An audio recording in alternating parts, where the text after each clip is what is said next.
Hello, you're listening to Future Artifacts FM, a radio show hosted by Niamh Schmidtke and Nina Davies. Earlier this year, several radio frequencies were discovered airing a collection of broadcasts.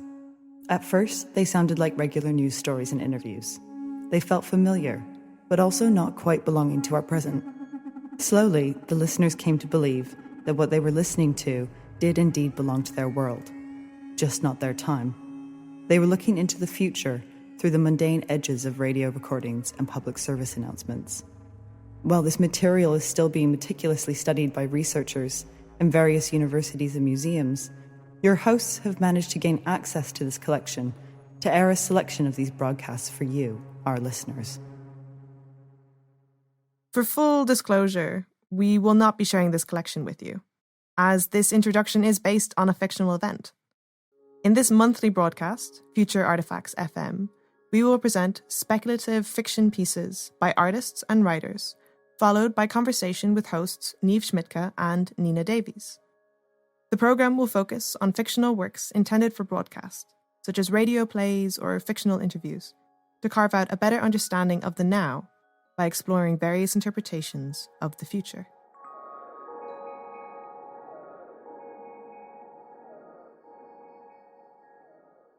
Hello, hello, hello. Hello, welcome back to Future Artifacts FM.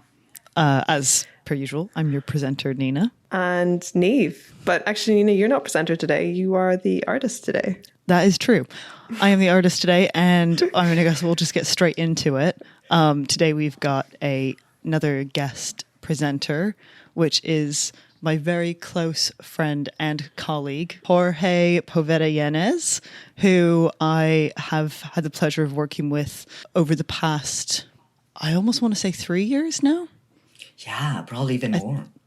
Yeah, it might be even more, which is crazy because most of our friendship or like working relationship has all been over Zoom. And yet again, today we're recording this on Zoom again. Not again, sorry. Nice. For the first time, Future Artifacts is on Zoom. But yet again, Jorge and I are speaking together on Zoom because we've got everyone in different countries. Niamh's in Berlin, Jorge's in California, which is not a country, but may as well be its own country. And I am in London. Close enough. But today's episode is going to be another kind of flipping. We're bringing Nina back as the artist for this episode.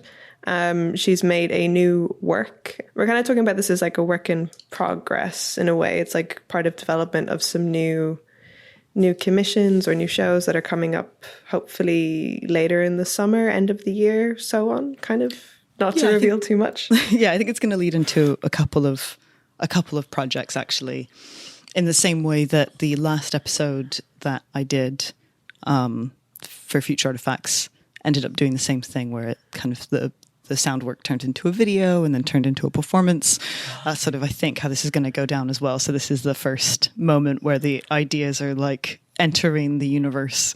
As all of your scripts, it's a really thoughtful and insightful work, I think. And it kind of ties together a lot of topics that I feel like we had a conversation about this piece about 2 or 3 weeks ago. And I remember you talking to me about all of the ideas that you had and thinking, wow, that's all one work. Or it wasn't quite one work, but like even the fact that half that conversation kind of went into one piece is sort of incredible. So I think it's going to be a really rich conversation, and especially today with Jorge as well, because you both have very extensive backgrounds in dance and in choreography, and kind of no surprise, this work deals a bit with choreography And law as well. And law. How are you? How are you, Jorge? I realize we haven't said hello to you yet. Yeah, we've been told recently that we don't ask people how they are, which is a big problem. So how are you? I'm good. And the moment that you told me, okay, you will have to wake up 9 a.m. on a Sunday, I was like, okay, to get to know another work by Nina, okay, it's enough motivation. I'll do it. Oh, that's so nice. I'm going to actually, I know I should have done this just at the beginning, but I'm just going to give like an official introduction to you, Jorge, because we haven't done that yet. Jorge is a dancer, a theatre maker, researcher, and scholar working with new technologies, human rights, and the arts. He is currently the editor of Ghent University's Documenta journal, which focuses on theatre and performance studies. His training is a dancer/anthropologist at UCA in France and performer, UCE in Ecuador, social scientist, UDLA. So all these places led him to enroll in UCR's PhD program in critical dance studies, where he currently works as a teaching assistant. And Jorge's actually working under, I don't know whether this is like too fangirly to say. Go for it. Your supervisor at University of California, Riverside, is a author, Anthea Kraut, who wrote, I would call like a seminal text called Choreographing Copyright, which is about the race and gender politics, about copywriting choreography. But she says something about how it's race and gender politics, but always cross-cut by class, isn't it? And now Jorge is studying under her. So that's like really exciting. You've just started your first year there. Yeah, it's my first year. Yeah. And you kind of like, where you were seeing this whole process with me as I applied and as I went through it. So I think you have the best perspective about the whole process in it. Because this is only the introduction, I'm just really excited to have you here talking on the show. I feel really lucky to have two people that know my work the best, all talking together. This is like a dream come true for me. So yeah, the piece is 17 minutes. What's it called, Nina? It's called Learned Friends, PIASECKI versus Wade, which is a really boring title, but I like it. And because there's a story behind it, which I'll tell you after we've listened to the work. The work, I think, can be listened to out loud, in headphones, whatever you want. As usual with my work, there's no spoilers here. It's a fictional podcast conversation, so it's not a musical thing. I suggest it's actually best to put on while you're doing something else, so you can listen to it in the background like you would just a normal podcast. I would suggest maybe not doing loads and loads of things. Some of the material in it is a little bit dense, like in a good way. I mean, that's part of what we're going to unpack here today. That's fair to say. It's kind of, yeah, there's a lot of entanglement in it. Before we kind of settle into listening to it, for anyone who's like a new listener or maybe doesn't know, or it's been quite a few episodes since Nina's been on the show, I'm going to read out a short bio. I mean, Nina's typically co-presenter. That's kind of, Nina and I co-founded this radio show, but I'll read out a little bit about kind of what you've been up to in the last... Since Bionic Step, since episode 6. We're now on episode 14, so it's been a bit of a journey. The update. Nina Davies is a Canadian-British artist who considers the present moment through observing dance in popular culture, how it's disseminated, circulated, made, and consumed. She recently graduated from Goldsmiths MFA Fine Art, where she was awarded the Alma Cantor Studio Award and the Goldsmiths Junior Fellowship position. Her work has recently been exhibited and shown at Transmediale, Akademie der Kunst, Berlin, 17 in London, Matt's Gallery, the Mattflix Film Programme, Circa X Days Class of 2022, Piccadilly Lights in London, Limes in Berlin, and Cape Hop Square in Seoul, Fed Square Melbourne, Overmore House in Battle in the UK, and Alchemy Film and Moving Image Festival in Hawick. In 2021, she co-founded Future Artifacts FM with artist Niamh Schmidtke and was awarded an Arts Council project grant to produce their 2022 programme, also with thanks to the Elephant Trust, who helped us commission all of the artists to do their amazing works. Big thanks to them. And this episode is our pro bono. This is an unfunded episode, which is hence why you're hearing from me a third time. Listening to my work a third time. Oh my God. I think we should probably get into the work so we can save as much time for chatting on the other end. So enjoy, and we'll see you on the other side.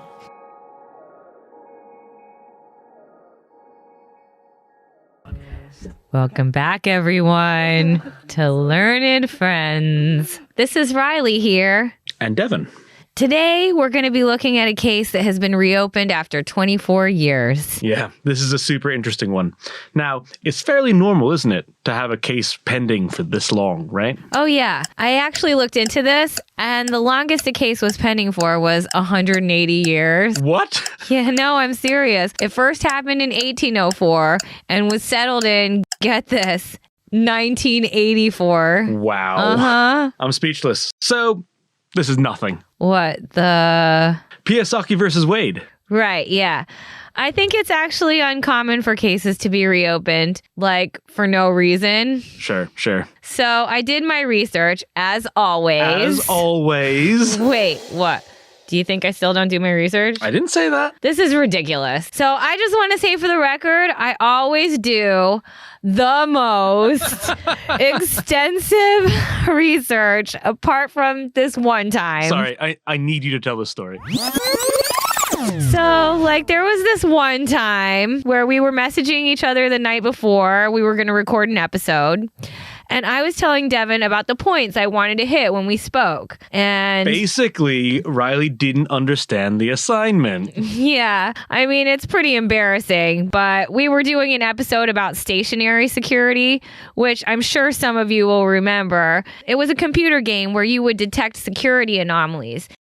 And it turned out the people playing the game were, who thought they were playing the game were actually doing free labor for security services. And Riley thought... I have found a case from like ages ago about a stationary security incident where the stationery from an insurance company... Sorry, we need to clarify here that you're talking about stationery as in... Pens and pencils, yeah. They went missing on the day a new client had opened an account with this insurance company. So the policy was written in pencil, which resulted in the insurance company not being liable for anything on this account. Such a niche case. And like, so old. We're talking before computers, before laser printers, and when things were recorded only by hand using wet ink. You know what? I was so proud of the research I had made, and Devin did not allow. Because it was boring, dude. Law is already boring enough. Fair enough. I'm still waiting for the chance for this to reemerge, but I don't think it's going to happen. Let's get into it. PIASECKI versus Wade. I think maybe before we do, we should probably explain why it's been reopened, right? Sure. Now, this is actually how we initially came across the case. And some of you might have heard about the more recent case against the app eChemist for malpractice, where people were being diagnosed with depression based on the way they moved. And am I right in saying that these people weren't actually depressed? Well, it's hard to say. Depression is common, right? So I think in most cases, it was probably correct. But as you know, the original feature of eChemist was to provide prescriptions for low-risk medications as a way to reduce appointments with oversubscribed medical practices. That's right. And they eventually started providing diagnoses using various AI systems. Right. And some of these technologies were bought by the app in the early stages of development, including nervous movement, which is a generative model. It's meant to detect whether you might be at risk of depression based on your body movements. So it basically says you have bad posture, you might be depressed. I mean, I think it's a little more complex than that. Sure. But basically, yeah, there's no definitive sad way of moving, right? Like, it takes your movement data to produce a predictive model on whether you will be more sad later. Okay. And it can never tell if you're sad based on how you move because mood affects bodily movement differently across cultures. So it's entirely cultural. And is this what the current case is about? Misdiagnosing someone based on cultural differences? Not exactly, no. But this is the reason why it doesn't work, right? And I guess to sort of wrap up my bit here, in this ongoing trial against eChemist, the prosecution have stated that they don't want the predictions to be shown to the jury as evidence. Which is where this gets super interesting. Yeah, they claim that if something is a prediction, then it isn't necessarily real at the moment it's made. And if the prediction is faulty, then could this mislead a jury? So I guess, if the jury is not shown the predictions, are they left with the facts that someone was prescribed medication that eventually gave them anxiety, depression, a disorder, plain and simple? So you're saying that the fact that the prediction was wrong means it shouldn't be included as evidence? But isn't the faulty prediction actually incriminating? Like, it's a clear example of it giving the wrong advice? Yeah, you're right. And I think it's how PIASECKI versus Wade gets brought into the mix. So the prosecution are like trying to set some sort of symbolic precedent then? Yeah, they're basically saying the predictions aren't real and that we need to not consider predictions within systems when finding truth is concerned, like a court. But yeah, maybe we should move on to PIASECKI versus Wade now. Cool, yeah. Well, this is the point where PIASECKI gets reopened. So the PIASECKI car company, who I'm sure you're all familiar with, was taken to court by the family of Robbie Wade. And Robbie Wade was fatally hit by a PIASECKI Matika, which was, I think, one of their early self-driving cars. Am I right? My parents actually had one of those. Really? Yeah, there was some kind of government incentive to try to get more self-driving cars on the road. And the government was giving tax credits to people for buying cars, which basically made them the same price as other cars. Right. And I guess that made the Matika relatively cheap then? I mean, no one our age would be able to afford it. Unless you used your law degree to actually become a lawyer instead of hosting a law-themed podcast. I mean... Yeah. So the case made against PIASECKI by Robbie Wade's family turned into this really strange case where it seemed like the car malfunctioned, as many of the early models did. But in this specific case, there was some mysterious evidence. Dun, dun, dun. You know those rear screen mirrors that are kind of a screen and a mirror? Yeah. Well, it showed Robbie running into the middle of an industrial estate, causing the car, which was backing out of the estate, to swerve around him. But that's not what happened, is it? Nope, he hit him. Damn. Basically, where the car swerved to was actually where Robbie was. He never actually ran into the middle of the lot. But isn't there footage caught on the camera live? You'd think that it would be, but no. It's all predictive, because the whole system is based on where it will predict people to be. Of course, there are live sensors, and there's also a live network between the cars. Hence the government incentive? Yeah, but no, there's no live footage. But it gets even weirder. Oh? The predictive footage found in the car shows Robbie moving in a weird way, like he's in a video game. What, like GTA style? Yeah, exactly. He runs into the middle of the car park and appears as if he kind of hits an invisible wall and kind of runs on the spot for a split second and stands. Well, I guess kind of bobs. But what do you mean by predictive footage? Sorry, I've not heard that term before. Well, this is the part I don't fully understand. But basically, the car used a similar generative predictive model like eChemist uses, which can detect how people will move up to 10 seconds in the future. Oh, I didn't realize that's how nervous movement worked. Yeah, like, I think it's slightly different in that Nervous Movement, the company, make a prediction of how the body will move if the person was sad. And then if it's a close match, it then alerts the person who is moving. I see. So the prediction is the predicted movement, not the alert it sends. Precisely. And with the PIASECKI Matika, the predictive data was always made visible to the passenger so that human intervention could happen when it was necessary. And as I'm sure you remember, the movements predicted weren't like organic movements, like intricate hands, individual movements. It was these sort of video game-like movement. Of course, I remember this. I mean, I feel like we need to talk about precursing. Yeah. I'm going to come to that in just a moment, but just let me finish this. Cool. So the pedestrian movement prediction never needed to be that intricate, as it mainly needed to forecast general direction and speed of pedestrians. And then also, the most important thing is that these generative models are pre-trained, right? Right. So most of their training data comes from driving simulation games, including games like Grand Theft Auto. So the predictive footage it produced always showed the pedestrians moving in this programmed way. See, I always thought this was just a fun feature of the model. No, it's mainly due to the manufacturers deciding it was a waste of processing power. But what I'm trying to get at here is that what these models are trained on isn't real life, yeah? It's a video game.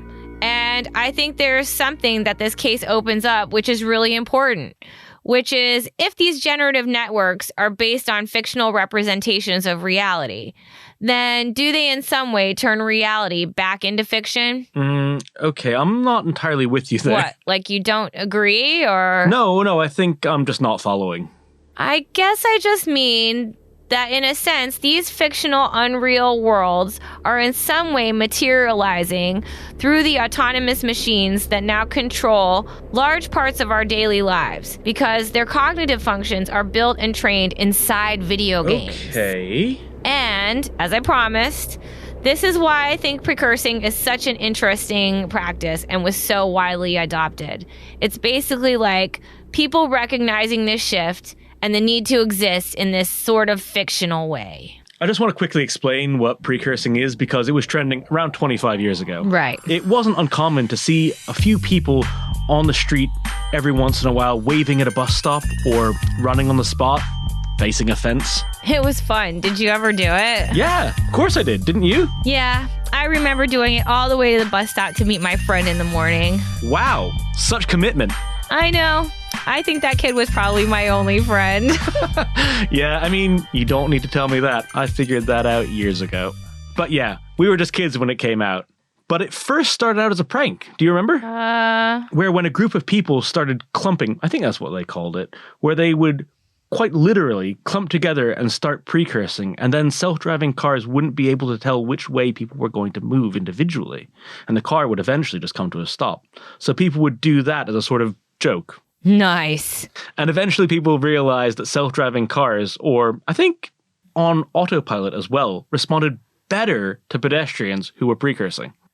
When you say better, do you mean like responding faster? Yeah, it made it easier for the cars to detect pedestrians. And by becoming these sorts of characters, they would match the training data which these machines actually ran off. But we don't really see this around much anymore, do we? No, but I don't know if you've seen this, but it's becoming really popular in rural, agricultural mining areas where basically there's no urban pedestrian sidewalk. No way. Yeah, man, I'm not even joking. Like, it's become a health and safety requirement working around industrial vehicles, like tractors and trucks, which use these old generative models similar to PIASECKI Matica. Right. That's insane. Yeah. Well, I think we need to start wrapping up. But I obviously want to bring this all back to the reopening of PIASECKI versus Wade, which has yet to be resolved. Yeah, and I don't think it will be for quite a while, to be honest. You know what? I was thinking the same thing, actually. Or at least it's looking like it's headed that way. Because it's opened up so many new questions concerning even how the legal system functions. In what way? Well, I guess the law has always been concerned with creating or finding truth in past events. And now it seems that what we're dealing with here is, something completely different. Like it's deciding truth within past situations that arise from prediction. And prediction is never wholly truthful. Yeah, exactly. And also, a predictive technology can never be liable for something, which brings me to my last point. Okay. I was speaking with a PhD student who regularly listens to our show. Shout out to Evan if you're listening to this. And they told me about this crazy proposal within the justice community to change the courtroom's proceedings and protocols entirely. What? Yeah, I was actually going to say this to you later, but was thinking this might need it to be its own episode. Because what these people are suggesting is to get rid of the system of prosecution versus defense. Okay, and? And their reasoning for this is that the whole court system is a kind of make-believe setup anyways. Two people in wigs and robes tell a story to 12 random people who then decide the truest story between the two, and then another person in a robe and a wig decides a punishment based on stories told through anecdata. Sorry, what do you mean anecdata? Sorry, anecdotal data. Like how data can kind of tell a story. So in this case, a predictive technology usually tells a judge how likely it is that a defendant will do this crime again based on data about their background. So what are these people suggesting? Well, I don't quite know yet. I need to do more research. But they are basically suggesting that the storytelling process of a court proceedings needs to change. Well, I think that's probably a good place to stop, and I think maybe we should do a part 2 on this. Maybe for the next episode. What do you think? Yeah, maybe we can do a poll on our socials and see what all you guys have to say. Well, thank you for joining us again. Just in case you forgot, you're listening to Devin and me, Riley, from Learned Friends. Please don't discuss any of the evidence that you've heard here today. And bye for now. Bye.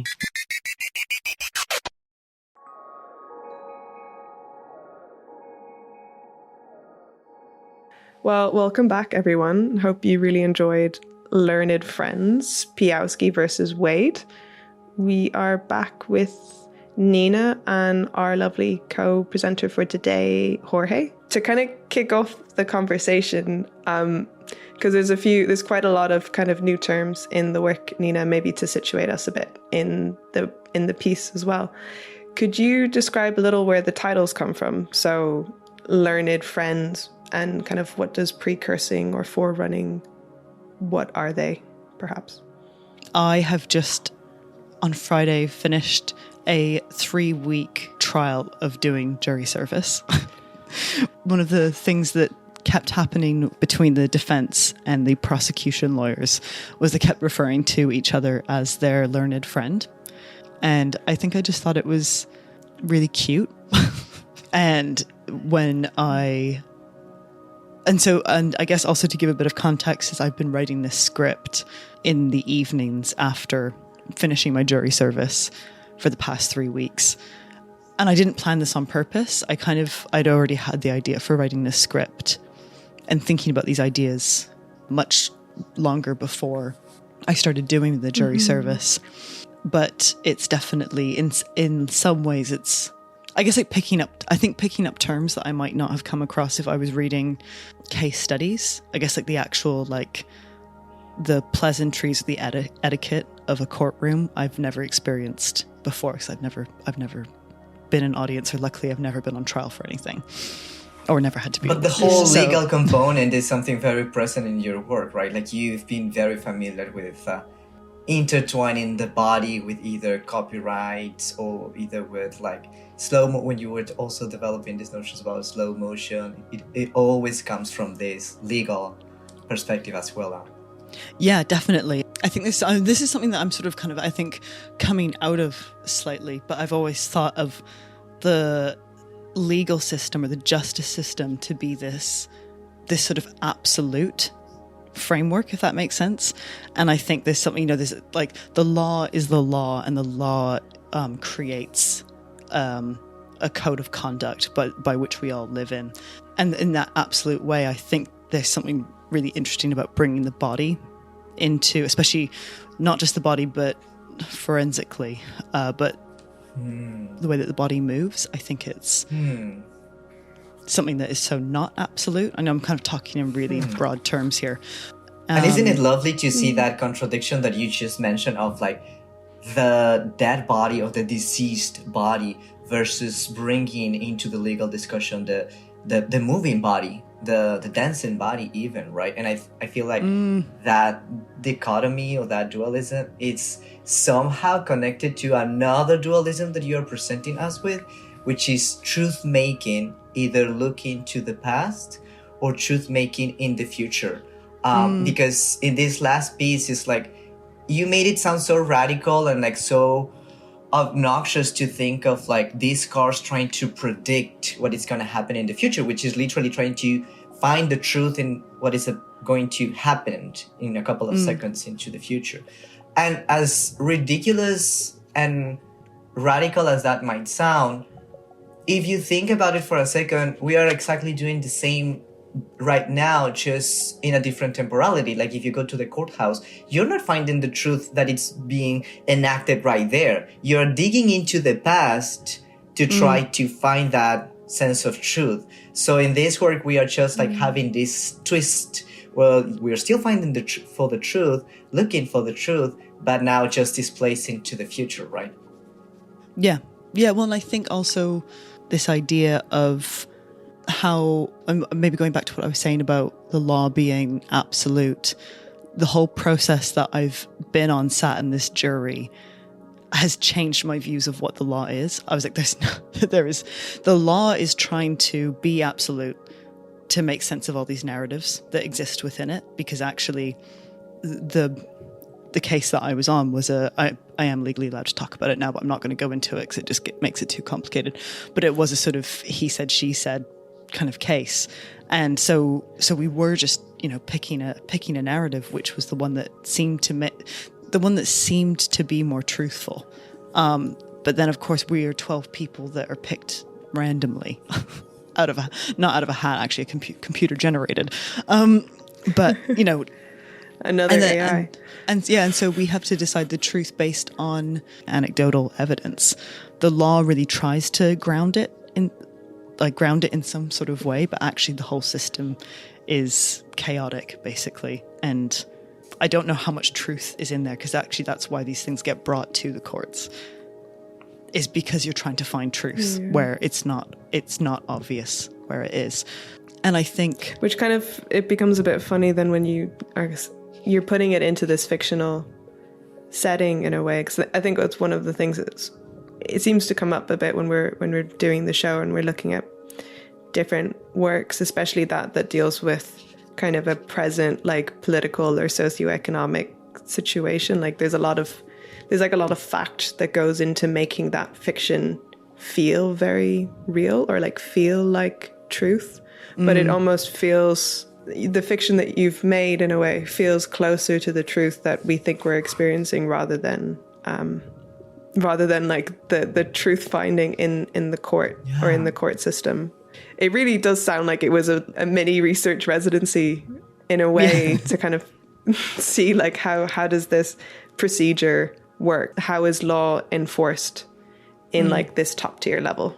Also, so at the end, the two characters talk about how it's almost like opening up a potential part 2, which I wanted to get into in this one, but I thought it was too much, so I thought I'll just allude to maybe a second one happening, whether I decide to make it or not. Basically, I was just talking as if I was the characters. I was like, oh, maybe we'll do a second one, maybe we won't. But when one of the characters is describing the system as it is for them in the time that they live in, I added in one kind of thing which is sort of speculative, but also is on the cusp of existing right now, or it is in some, I know at least in some states in America, where predictive sentencing is being introduced into the judicial system. So the prediction doesn't provide a sentence, it just helps the judge decide a sentence. So it predicts how likely it is that someone will commit this crime again. But the problem with it is that it's based on data that actually has nothing to do with the crime necessarily. It could be like where they were raised, where they grew up, what job they have. It could, like, we don't really know what the data that is predicting what the likeliness of this person committing this crime again is. And I guess in the situation that I was in on this jury, in this deliberation room, there was actually those kind of stories about where someone comes from or what job they have or whatever was not enough for us to produce a verdict. Like, that was considered anecdotal. And that is potentially what is happening within the judgment and sentencing process. I was just going to say that I connect very much to what you're saying, because it's the work in itself is sitting between the future and the past, and it is kind of like showing how you have a lot more perspectives, a lot more data points from the past than you have for the future. So these predictive algorithms, they are coming up with one single story that it's yet to happen or to be, proven wrong.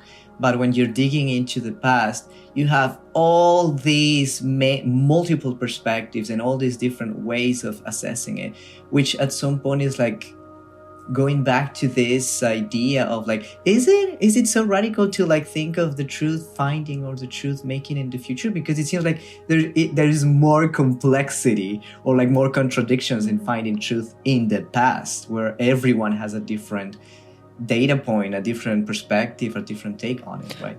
We've got so used to finding truth on looking back. And I'm saying this not to say that looking future is bulletproof in any way or is better. I think what's interesting is actually the thing that helps us understand the past or have proven documents of what have happened in the past is technology. So when we had, once we could record sound or record footage, then you can sometimes have an accurate version of what has happened. Of course, that's not, I don't think that was always necessarily truthful either, based on, I've talked about the slow motion, the ethics of using slow motion footage as evidence, in case I was people even don't. thinking of Muybridge and kind of the first moving image of like a horse galloping to show if like all four hooves go off the ground at the same point. Or even, because I've been listening to a lot around like queer histories recently, a lot of the earliest records of trans women in particular are through court documents because they're being referred to by journalists as women, but then in court as men. There's kind of almost that technological, but also like court records, because they're the kind of the most precious, or they're the ones that are housed in like the greatest archival standard as well, which kind of makes it interesting that it's like this combination of technology and of legislation in this work. I mean, but I feel like in that intersection we find the juiciness, because it's that idea of like the power of story or the power of historicizing, that I'm not talking only about like truth finding in the context of the courthouse, but even in Nina's work, whenever you are looking into the future and even creating these speculative futures, you tend to hone it back through history, through this historicizing perspective of like, we have these podcasts or these hosts or these interviewees talking about that future that hasn't happened just yet, but describing it as if it did. So it's like you have first this intent or this looking forward to create these alternative futurities or these speculative futures, but then you present them in a historicizing way as like, I'm going to tell you a story of this thing that already happened. And I think that has an important effect in like the way that we, the audience, perceive that, because then it's not like, I'm just thinking from this current time and looking into the future. It's, trust me, this already happened. It's kind of the implicit idea. I was thinking about this while reading the work as well. A podcast setting, it's not a setting that sort of implies the most factual or like well-researched work, but it's one that people will generally trust as well. So you're kind of setting us up in this. It's like, it feels like quite meta to be talking about a podcast rather than a podcast, but like, but I was kind of thinking about this, how even like the setting, like, because you talk about one of the characters in the script has a law degree, and then you're talking about an old legal case that's been reopened, and then there's this kind of they're also reflecting back on a past episode. So it feels very much like you've been plonked into the middle of like this radio series, and so you just want to trust it, but at the same time it's all fiction. But it's a truth-making strategy, right? Like, it's fiction, but it kind of coded in this truth-making rhetoric or style. I also want to maybe chat about, because obviously there's a few cases that they talk about in the podcast, kind of in a joking way at the beginning, and then they talk about the case about the prediction of sad movements and depression with the E-Chemist case, and then talking about the PIASECKI versus Wade. Of course, these are all fictional cases. They're not. Which is really, it's quite funny, because we were talking just briefly before and saying about how the NHS in the UK had these chat bot services for doctors, especially during COVID. So it's like, it's fiction, but it's very, very possible. All of the cases are, as my work usually is, it's all made up of a mixture of real cases with a mixture of others. Like, of course, the e-chemist thing, that's just personal frustration and experience with now having to have doctor appointments on my phone. But there was a case that I came across, which I actually included the original dates in the work. I think it was 1831 to 1984, but the case of the Hammersmith ghost, which was unsolved for the ex-law student nodding. I think it's quite a famous case. But basically, there were rumors going around Hammersmith. So this is like in 1831 or something like that. There were sightings of this ghost, and I can't remember if it's a police officer or if it's just a man. I can't remember. But basically ends up seeing this ghost and shooting this man. It turns out that the man was wearing a white coat, and the case was about whether if this man believed it was a ghost, should it be a different kind of crime? I guess when they would have figured out whether an action is done with intent or is reckless, they were trying to open up a new category of, like, it's sort of self-defense, but there's a sort of element of belief in there, of believing something else was there. So it kind of got closed and then was reopened in 1984 when another case happened that was similar, which I can't remember what that case was exactly, and they decided, no, you're just guilty. The belief thing doesn't really hold up. But I thought that was kind of interesting to relate it to technology, where in these sort of predictive models, ghosts can appear because none of these things are real yet. So then I was just thinking through that question of, which I do mention in the work, is like, can a technology believe something? And so what happens when a technology believes something is there? Because I wondered whether these questions which were put onto humans didn't really make sense for humans, but whether these questions with the Hammersmith ghost case actually maybe make more sense with these predictive models. And of course, we're not looking at actual ghosts here. I don't know if this is a tangent and this like overcomplicates it, but because it's something else you brought up with me before. But it's more so because you bring up the topic of ghosts and that method of measuring intent in a way, or like, let's say, seeing things that are not visible to the human eye or like the human experience, but are to like a machine experience. You're talking about that TikTok filter, the anime filter. And how people, do you want to, I think you should I think I definitely want to go, thanks for remarks, I do want to go into this. It's kind of basically on TikTok there's an AI filter which turns, what it's meant to do is turn you into like an anime character. And a lot of people have been using the filter to film empty spaces and try and see if the filter will pick up ghosts. And I was interested in it, and this is kind of actually where I started the idea for this work, and of course it's come quite far from it.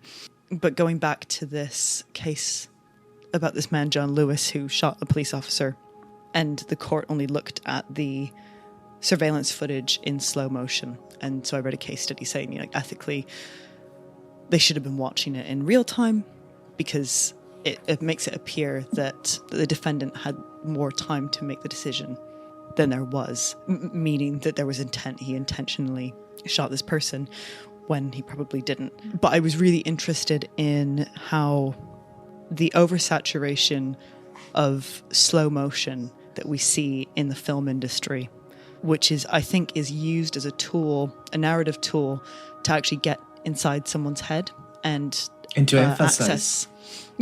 Access their feelings of jealousy, rage, or anger, or whatever. And I was wondering whether those kind of logics that are used in cinema had somehow kind of infiltrated the courtroom. That when you watch something in slow motion and you kind of slowly see someone blink and turn their eyes to one side, you're instantly kind of imagining this action scene, and this super heroic person is going to get their gun out and just and have perfect aim because there's enough time for it to happen, but actually there's not, and it's just total chaos and flailing about. So going back to the TikTok filter, I think there's something interesting about the use of technology that promises you'd be able to see something that the naked human eye can't see. So in the case of slow motion, you're able to see stuff that your normal vision can't see. And I thought what was interesting about this filter is that it also promised this kind of version of a space that you couldn't normally see.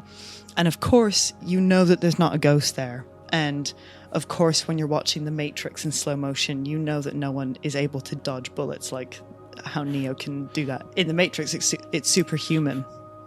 But there's something about the oversaturation of these technologies within the arts that can affect how they're officially used, or when they're officially used, those kind of narratives or artistic uses of them can permeate their sort of official uses, if that makes sense.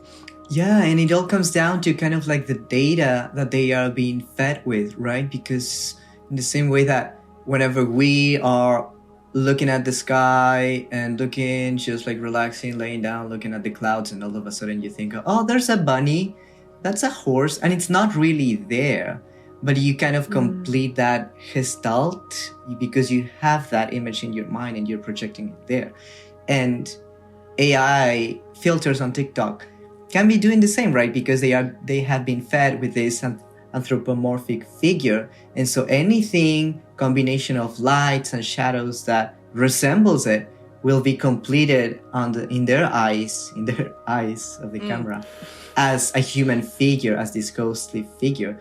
And that is also very present in this piece that we're looking at today, when it's like people knowing that and therefore trying to resemble or to complete that gestalt so that the camera of the car, in this case, will identify them. So it's like, I know that you're looking for that kind of movement. I know that the data that you've been fed with resembles this GTA character.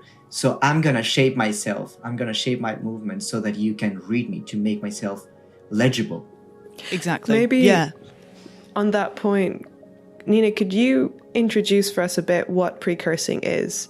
Because it's kind of described briefly in the work, but it also is currently a trend on TikTok as well. Like, it's not, it comes from reality as like a lot in this work. But I guess I'd be curious if you can, say a bit about what it is. And then one of the other questions I have, maybe I'll ask this after, is like, do either of you consider this to be a dance or not? Yeah, and so I guess to start that off is with the first time I started making fictional traditional dances was with Jorge, and it was Bionic Step, which was the previous episode that I did, and Jorge was a really big part because that kind of went towards our work. Now I've kind of gone rogue, and now I've started making loads of fictional traditional dances, and Jorge's like, stop, I don't need any more. I love them. I welcome them all. And yeah, so precursing is popular, and actually has been popular on TikTok since I started going on TikTok, which was in 2019, and it's kind of evolved. I've been watching it evolve. It was starting as people pretending to be non-player characters, so the players in the games that, or not players, sorry, the characters in a game that aren't for playing. I guess it's meant to be a sort of, I mean, I think there's a whole weird theory out there about people thinking that there are actually non-player character people out there, but I'm not going to go down that, and I haven't really looked into that theory that much. It's like and I think it's like maybe like a sort of alt-right thing, and I don't really know how much it links to the actual NPC dance phenomenon. It sounds like a very dark corner of the internet. I wouldn't say very dark, but I think it's dark. Yeah, I would say it is probably dark. Conspiratorial theory. Yeah. There's a couple that I would say are from my algorithm. Seem to be the most famous who do it, but of course that could just be my algorithm. I was going to actually put this into the script, but I thought it was getting a bit too like Tron sci-fi which I didn't. But now there's a few of these people that do these kind of GTA style movements that are now being motion captured in motion capture, and put back into the game. So it's like this. So like there's weird... multiple layers of meta in this episode, basically. Is what you're and I was saying. gonna go there, but then I was like, actually, I think it's too much. I love that. So Kind so of they're doing these like insane. program style movements, and then they're getting recorded, and then they're getting put back in as the real / programmed movers. But I was gonna include it in the script because I thought it would be quite interesting of like the people who did it the best. Once they get allowed back into the game, they start doing more normal gestures so that the training models can pick. It feels can pick like them up. the express yourself on the battlefield, the Fortnite cases, where it's like if you make the best dance, you can get put back into the game as well. Like it has that kind of But on a like closer ethos. loop, right? Of Well, imitation. And No, you go, because I've been talking a lot. just the last thing that I was thinking of is like how, for me, it's definitely a dance in the sense of like, you only will have to think of like, who are you dancing for? And so this is like a progression that I've been seeing with Nina's work when I remember you were doing two performers start standing in opposite sides of the room. There's this very clear articulation of language and movement. And then that takes kind of a progression in expressing yourself on the battlefield because it's like kind of tracing the lineages of current movements and where did you take them from? So kind of like looking past. And then with the stepping into machine, it's like these people trying to insert themselves into the future by doing a specific movement. But now with this new piece, it's like you're taking it even further because it's like, not only do I want to insert myself in the future, like I need to make sure that I am being legible as a human person right now in this current moment by means of portraying these robotic movements. So by all means, it's a dance. Like now it's not maybe a war dance. It's not aphrodisiac dance to try to get a partner in the club. But it's definitely even more radical. It's like, please don't run over me. I'm a human. I kind of did a really lazy gesture of trying to make it an agricultural dance in the script where I kind of thought about when I said that people start doing them in rural areas Right. where there aren't sidewalks or pavements. And it's a way that people are kind of, because they used to say that roads were some of the first technologies to exist because they were pathways of information or trade, you know, when people used to send letters. So it was a technology, and I thought it was interesting kind of these bodies standing in for these old versions of what technology were. One of the things that I also find interesting in what you're working with a lot is like you're kind of alluding to this, not dystopic worlds, but you're alluding to worlds where there's public or civil order that's kind of becoming undone in a way. You have signs of it being like an overburdened public service, such as this thing with like the e-chemist. You're placing us in a time frame, like you say, 25 years in the past, kind of being our present. So we very quickly realize like, okay, we're very close to the present. I guess I'm wondering about, and maybe this goes for both of you because you're both in like this research field right now. What kind of slippery signs of this AI do you think are literally in our present? How do you think about it in terms of AI or algorithmic intelligence autonomy? Especially in this way of like AI viewing, seeing, thinking of the world and this like ethics bias that we were talking about earlier. One person I would have actually quite liked to have got on this show as well, but it's a lot of favors to ask, is actually Benedict, who's Jorge's other research partner. That's not me, not bitter at all, who does actually work with generative AI tools for creating movement, and she looks at it. We're writing a new paper on it. Yeah, I was just reading it before we. You and Benedict are writing one together. Yes. Ooh, yes. Okay. Exactly on that AI dancer. Yeah, and because when you told me about her work, Jorge, it was something that I kind of put a pin in, and I think I'm now starting to think about some of those things. And did actually have a chat with Benedict about it because I kind of wanted to understand like what I had questions about the ethics of predicting human movement, and Benedict actually told me about how it is being used to predict if people will be depressed. The one thing I do want to say is that the way that I've written about it in my script might be completely different to whatever the projects that Benedict have told me about, and the projects that Benedict might have told me about are not as dystopic as mine. So I just don't want to. I don't want to say that I'm like, basically Benedict's opened up to me and I've just written everything that she's told me as a dystopia. But artistic I think license. Yeah, but I think, and this was what my previous work was about, which Jorge, I don't think you actually might have seen. I'll have to send it to you, but I think. Please do. There's something that I find quite worrying, and I don't think it's all the way into like dystopic, but I think a lot of my work has been interested with the body and language and how we understand the body through language, therefore being just how we understand what the body means or what the moving body means or communicates. It's not absolute, like the law system, which I figured out is not absolute either. And I think some of these AI technologies are starting to, or could start to define what the moving body is and means, which firstly I'm going to say, which I mentioned in my script, is always cultural. It's never going to be the same. The way someone moves will always be different across different groups of people.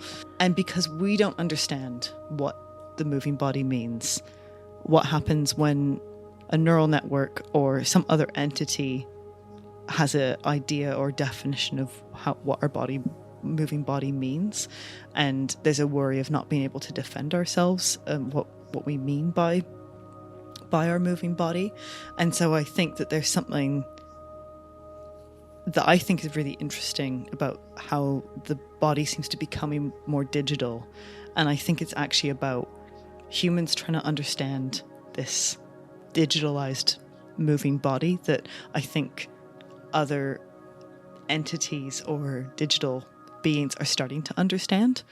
And I think there's kind of some sort of meeting in the middle, if that makes sense. And I think that's, and I don't want to go all the way towards pre-crime, but that is the dystopia, which I don't think is necessarily happening, but where a crime is predicted and like an action that you're doing, and you don't really understand what that process was that produced that prediction. Jorge, is there anything that you want to... I guess the last thing that I could say is that I'm connecting this discussion with the opposition between legibility and illegibility of the body, of the dancing body more specifically, because it seems like whenever machines are understanding movement, that the anthropomorphic figure is not a given. And it seems like we are kind of like bringing it back all the time. So I don't know if Benedict told you about the very first movements that her AI model was doing. The AI model was like extending the arm like 4 times the size of its own body, to the point that Benedict needed to correct the algorithm, to correct the AI and say, no, that is not how humans can move, right?